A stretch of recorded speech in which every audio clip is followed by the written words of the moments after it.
নামটো কি? নৃত্যৰ নামটো আমাৰ কোচ ৰাজবংশীৰ ভাৱৰীয়া নৃত্য। ভাৱৰীয়া নৃত্য। এইটো আমাৰ পূজা পৰৱ হ'লে নাচে। পূজাৰ উৎসৱত আমাৰ ৰাজবংশী কোচ ৰাজবংশী উৎসৱত নাচে। উৎসৱৰ নামটো কি? উৎসৱৰ নামটো আমাৰ যিকোনো দুৰ্গা পূজা, বিশ্বকৰ্মা পূজা, কালী পূজা এনে পূজা ভিতৰতে। তাৰপাছত আমাৰ মাঘ বিহু, পুষ্ণা বিহু বুলি কয়, সেইটোৱে আমাৰ পূজা পুষ্ণা বিহু। সেইটোতে আমাৰ এইটো নাচটো পুষ্ণা বিহুত এইটো কি বুলি কয়?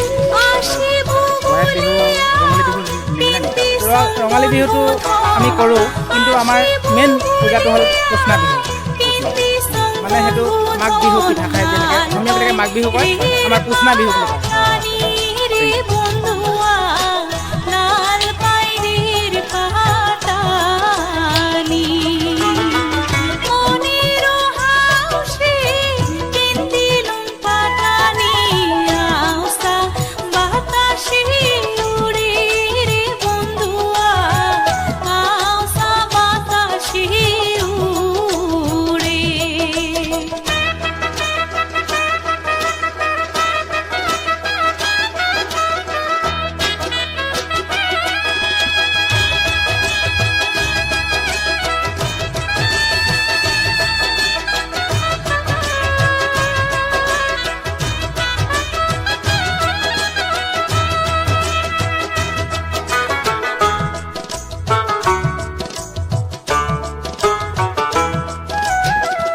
আয়নাতে দেখিয়া পারিলুম সীতা, মোহনের হাউসে বান্ধিলুম খোপা।